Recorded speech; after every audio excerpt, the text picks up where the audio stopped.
So it's Sunday, like any other Sunday, in the year of our Lord 2025. And I see old Stirling has a new video up. And I've talked about him here a few times lately because he's been doing videos on Murdoch, the old, I guess you could say, underground cartoon show. It used to be on YouTube. They kicked off YouTube, kicked around the internet.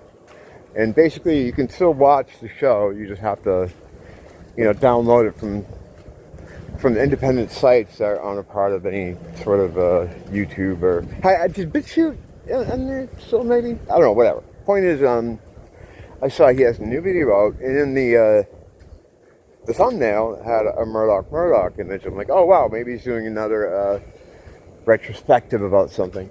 And I click on it, and there's this darkness, and I see these eyes, Murdoch's eyes, like almost like he's walking around in the darkness. And I hear him talking, and I'm like, what is this from? I'm like, is this from a show? I don't remember this from any show. And I'm listening to it, I'm like, no, this sounds new. Like it sounds like a new recording. Like it's someone impersonating him. And then I heard Dr. Murdoch speak. And then it was like, holy shit. And then Murdoch Chan spoke. And I was like, holy shit. It was like, that's them. That's fucking them now. I was blown away. It was like a fucking Tupac walk and kiss out moment at the fucking Grammys in 1996. I was like, oh, they're back. They're fucking back. Yeah, I guess they got in touch with old Stirling because of his Murdoch videos and gave him a bit of an update.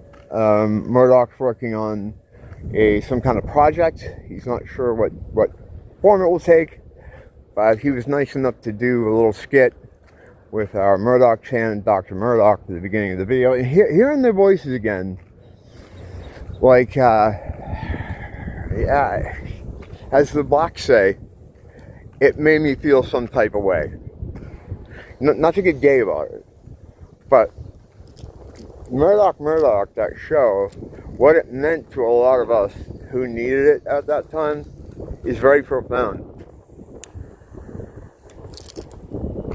That was a time in history, in my personal history, where I was discovering a lot of things too. This is like the year before 2017. 2017 was like the spiritual awakening year, where I got thrown into the deep end with the demons and stuff. And 2016 was kind of like the year when I was putting everything together in the physical realm. I'd always been interested in what people would call conspiracy or like stuff like that. Pretty much post 9/11, I got really into that. But it was around 2016, it was all beginning to coalesce in my mind. This is post Pizzagate, when I realized there are no good guys in the world, and just kind of coming to terms with the kind of world I lived in. And they were like, you're in the darkness and like a fucking hand comes out and it's like, nah, it's all right. We see this stuff too. You're not crazy. Come on. That's what that was like. Be right back. Did I mention the word profound? Profound. I think that's a good word. It had a profound effect on me and a lot of others who were there at that time experiencing what I was experiencing and many others were experiencing. It was like a sanity check. Like someone saying, no, you're not going nuts. This is the world you live in. And hugely influential on not just me, but a lot of people as far as going forward, and how they would continue to navigate, the swamp or the hold on, I got a car behind me here, or the obstacle course of the world we live in. I'm giving him lots of room here. You can get by me. I'm not blocking the road. People weird. Like he's acting like I was, I was blocking the street or something. You see where I am. People fucking nuts here. But yeah, it was the right thing at the right time. Now, of course, it didn't last. I think 2016 was the last episode, and then they just kind of vanished. They vanished. At the time, I heard there was some kind of concern about being doxxed or something like that. There was something going on, or they had some kind of close kind of scare with doxing. I'm not sure exactly what happened, but they just went into ether, and we never heard from them again. And it's kind of cool in a way, but in a way, it would be good to still have them. We certainly needed them. Things didn't get better, they got worse. They got more confusing.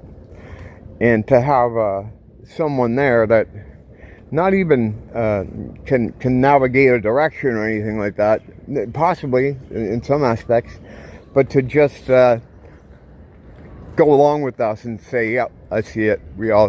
We see this madness too. And a way to make you feel a little bit more white-pilled. And it was white-pilling. I think one of the reviews I did, it wasn't really a review, but one of the videos I did on Murdoch lately, I talked about how it's very white-pilling, and watching it will make you feel good about a lot of things, and it certainly does. We could use them now more than ever. Hearing them on this was just like, man, it was just, like I said, it made me feel some type of way. And what does it mean? I don't know. I'm not like expecting them to jump back into production and start making new episodes or anything, but it would be cool if they did something. A podcast would be easy, semi-regular podcast, really anything. It would be great to have them do something, because we could really, really use them right now. We could really use their help. They did a lot for people, and even though they've been gone for so long, their influence remains and lingers. I mean, I still use a lot of their stuff to this day. The voices, the Jewish voices that I have when I use them, come from them. An episode called "The Wanderer's Choice." Shameless Berg must have seen it too, because he uses the same voice for his Jewish characters. And speaking of characters, Murdoch has showed up here a few times over the years. I don't have voices here except my own, so I think his appearances have been pretty on brand. Of course, they're non-canonical and unofficial, but he occasionally turns up here. It's usually very quick. Usually calls me a Christ cuck. And, that last few times he's been here, he seems pretty downbeat, And I always sort of ask him some kind of thing, like, hey, how come you don't come back or something? And he's kind of has sort of a defeatist kind of, oh, dude, it doesn't matter, or whatever. Whatever he said when he's appeared here briefly. So to hear his voice again, and to hear them again, and some of the things he said in the message that he gave him to, in fact, give to all of us, is really cool, because it shows that, he basically, you should watch it yourself, watch the video yourself. And, yeah, he highlights that, the work isn't done, of course, but that he hasn't given up, and he hasn't fallen to despair, as I was afraid Murdoch had, because it's so overwhelming. It's so overwhelming, especially in recent times. Like The Last Stand of the West in 2016 is a very different proposition and concept. 2025, I mean, it's palatable now, that concept. I mean, it's easy to be seen. It's no longer a hypothetical. Hey, how you doing, Tommy? How's it going, man? Now, while Murdoch gave some text to him to tell him some messages for us. The Dr. Murdoch and Murdoch Chan also gave a little message themselves after the initial skit of them in the dark that the video starts out with.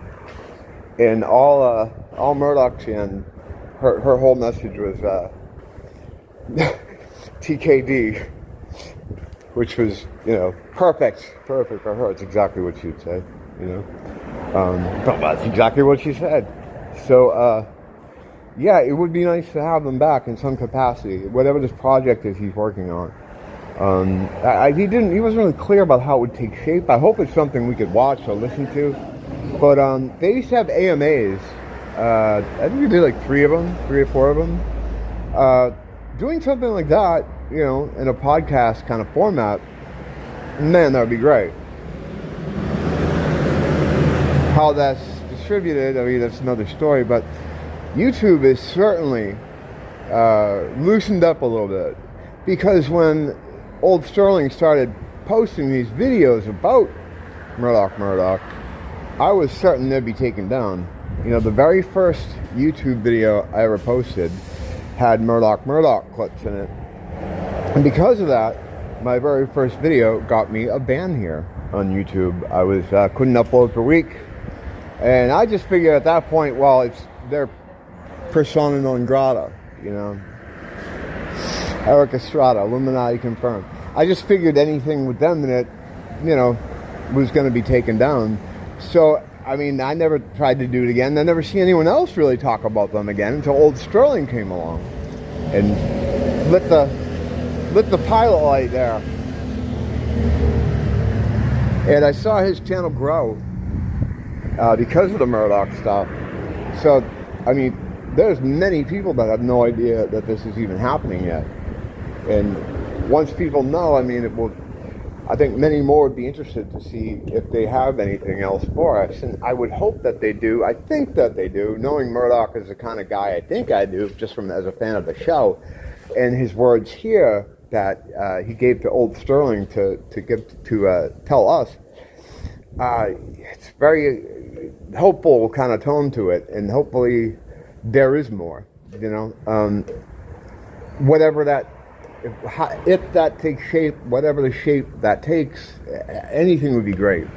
But for the time being, it was pretty cool to hear them again. I think I said like holy shit for 5 minutes in my bathroom. Not going to the bathroom, just it's one of the only rooms in the house with the seat. But yeah, very cool, very cool. Glad to see they're still alive and doing okay, because they just disappeared, And there'll be people that think it's would have been cool to leave it like that, but I don't think so, because it's like in a lot of ways I feel like they helped to start something and then just were gone. So like I've stated already a few times, we could use them now, more than ever. So hopefully we see some more from them, God willing. Well, thanks for dropping in. Hopefully I'll see you soon. Until next time, don't blame the teacher, blame the school.